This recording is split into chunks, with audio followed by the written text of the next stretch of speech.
anak-anak, sampai berjumpa kembali dengan materi kita mengidentifikasi cerita pendek. Tujuan materi kita hari ini mengenal tujuan dan fungsi teks narasi cerpen. Yang pertama, kita masuk ke pengertian cerpen. Apa itu cerpen? Cerpen atau singkatan dari cerita pendek merupakan bentuk prosa naratif fiktif. Itu dari cerita pendek cenderung padat dan langsung pada tujuannya, berbeda dengan cerita fiksi panjang seperti novel. Apa saja unsur pembangun teks cerpen?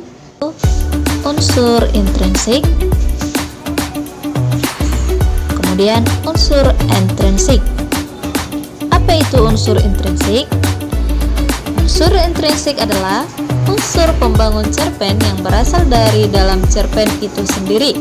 Jika diibaratkan sebuah bangunan, maka unsur intrinsik adalah komponen-komponen bangunan tersebut. Jika salah satu unsur ini hilang, maka karya tulis tersebut tidak bisa disebut sebagai cerpen. Unsur intrinsik cerpen terdiri dari tema, atau penokohan, alur cerita, latar, gaya bahasa, sudut pandang, dan amanat. Perhatikan macam-macam unsur intrinsik. Yang pertama, tema,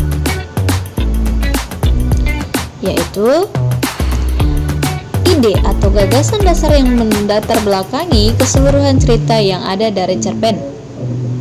Yang kedua, tokoh, yaitu pelakon atau orang yang terlibat di dalam cerita tersebut. Penokohan adalah menentukan watak atau sifat tokoh yang ada di dalam cerita. Jenis-jenis tokoh: 1. Protagonis, antagonis, tritagonis, figuran.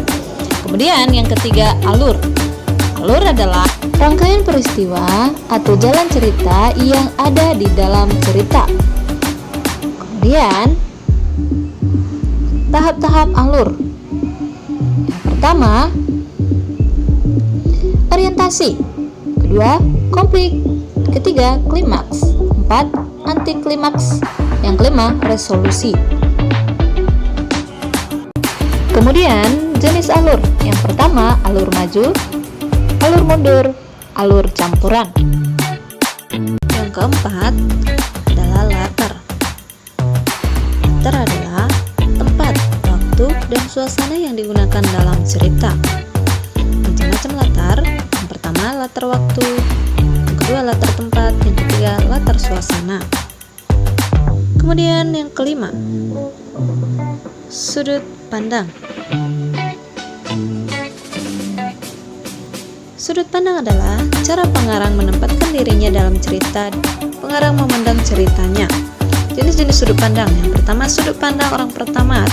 2. Sudut pandang orang pertama jamak. 3. Sudut pandang orang kedua. Sudut pandang orang ketiga tunggal. Yang terakhir, sudut pandang orang ketiga jamak. Kemudian yang keenam, yaitu gaya bahasa. Gaya bahasa adalah ciri khas sang penulis dalam menyampaikan tulisannya kepada publik, baik itu penggunaan majasnya, diksi, dan pemilihan kalimat yang tepat. 7. Amanat.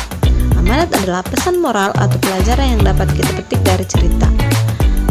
Kemudian, apa itu unsur-unsur intrinsik? Unsur-unsur intrinsik adalah unsur-unsur cerpen yang berada di luar karya sastra, akan tetapi secara tidak langsung unsur ini mempengaruhi proses pembuatan suatu cerpen.